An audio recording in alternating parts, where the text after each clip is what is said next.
All right, guys, this is a deeper dive into the controversy over juror number 15 and Amber Heard's team's motion to get a new trial because the juror in question was, as it turns out, 15 years or 25 years younger than the juror that was supposed to be on the registry. So Amber claims in her motion, and so far there's nothing to rebut this, that juror 15 had a birth year of 1945. Juror 15, however, was clearly born later than 1945. Publicly available information demonstrates that he appears to be born in 1970. Now, commentators have been going back and forth on what this means, but as of right now, we don't know why they're saying that this publicly available information says this, but we're taking it on its face as being true. Her legal team goes on to say, it also raises questions about whether and how juror 15 could have signed a statement affirming under penalty of perjury that he was the named juror if he was 25 years younger than the person the court recognized as juror 15. Here, the facts show juror 15 was decades younger than the individual on the jury panel list, raising questions whether they were the same or different people. Okay, so we're going to get into why this matters and give a brief overview, but it stands to reason that what happened here is two people with the same name living in the same household were both present in this household, and the jury notice came in, and either the son or grandson of the person that was listed for jury duty went and did jury duty in this case, and it wasn't the person that was summoned for jury duty. And while this is something that is a little unusual, it does happen pretty frequently, and it's not necessarily a problem.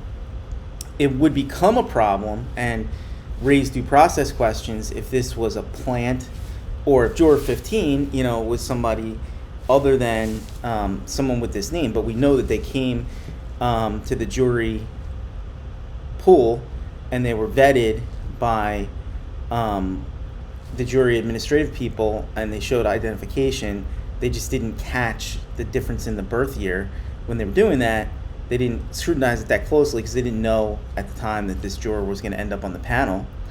And later, the parties would have been given, under Virginia law, a list of the jury registry, and they could have investigated these jurors to make sure they were the right people, but that doesn't appear to have happened here.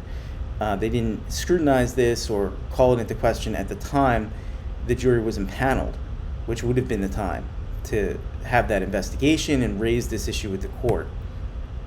So let's look at the Virginia Code and what it says.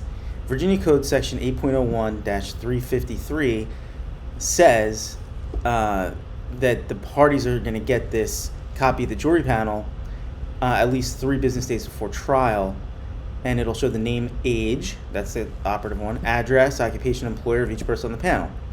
Now here's the important part. Any error in the information shown on such copy of the jury panel shall not be grounds for a mistrial or assignable as error on appeal, and the parties in the case shall be responsible for verifying the accuracy of such information. So what this means is that when Amber Heard's legal team, Brettenhoff and Rottenborn, received the jury panel, and they would have had an opportunity to vet these jurors. And I'm sure there, even though I don't recall if it was televised, I don't think it was, because that would have involved showing the jury, there was a voir dire of these jurors by counsel. It doesn't appear that they raised this issue at the time, and so they may have waived their right to do so, or to claim, cry foul and claim that there was a fake or imposter juror that was going to upset the verdict on the trial.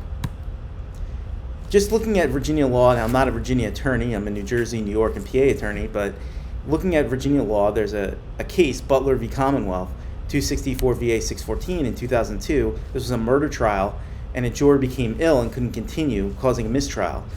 And the judge, wanting to get on with the case, impaneled a new jury, and since there wasn't a lot of time, the defense counsel asked for a continuance, but instead the judge said, okay, you've immediately got to voir dire and investigate this new jury panel.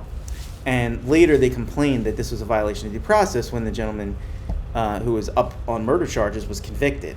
And the Supreme Court of Virginia said, when dealing with a statute whose terms are directory, any determination whether a party has suffered prejudice constituting a denial of due process must be made on a case-by-case basis, citing to some older Virginia cases.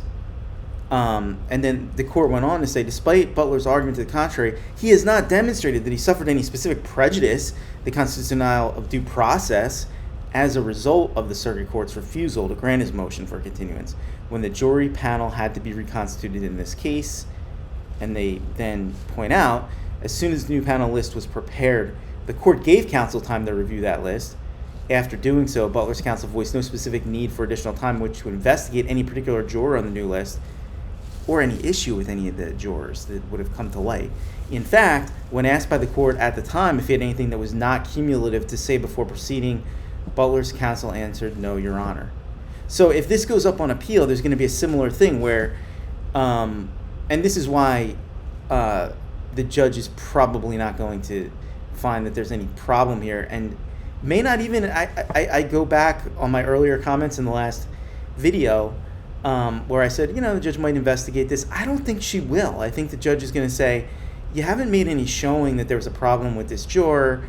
It was somebody in the district. It was somebody that was a proper party to serve on the jury panel that is part of the public in this district, and you haven't pointed out any problem with this juror. You had a chance to investigate them. You had this list 3 days before you were given a chance to voir dire this individual, and you didn't raise any concerns. So I don't see what you're complaining about now. Okay, so that's those slides kind of encapsulate and summarize what is going on with regard to this juror. And so then we got to look at a couple other things here just to see what is being said about this in the media. So let's see if I can pull up an article that talks about this, because there's been a number of articles saying, talking about Amber Heard demanding that this be investigated. So let's just take a look at one of them. So this is a news publication called The Radar, and they have an article, "Back to Court. Amber Heard demands court investigate juror after discovering alleged bombshell evidence following $15 million verdict." And they say Amber Heard is rushed back to court after discovering an issue with one of the jurors who served during her battle in a Virginia courtroom with her ex-husband, Johnny Dep. And then they have the motion, and we've gone through the motion with some kind of detail in the last video. But the questions that are raised here by Amber Heard are whether there was some impropriety with this juror. And this is something that could have been brought up, whether this person was a proper juror to serve at the time the jury was impaneled. And I think, as you can see from the law that we just showed, their failure to do that at the time is probably going to be dispositive, and the judge isn't going to, just based on the fact that there was this problem with the age, which appears to be innocuous, that there should be a new trial. In this article, it says, her motion demands the court investigate the situation immediately. She said if it comes back that the court messed up, she wants a whole new trial. I don't think Amber Heard here is likely to get a new trial because, as I stated, what would be needed for something that severe to take place and for the judge to upset the jury's findings would be that there be some showing that there was actually prejudice to her case, or that this impacted her. And so far, Johnny Dep's team hasn't responded to the motion, but we haven't seen anything or heard anything in the news to to indicate that there was a problem with this juror, only that there was a discrepancy with the jury registry that could have been investigated and wasn't, and this hasn't come to light until now.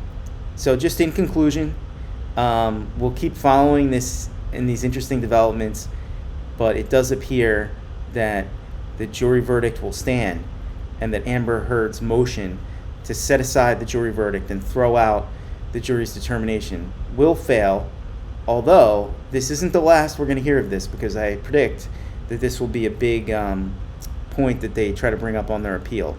So I hope everyone is having a good week, and we'll see how this develops.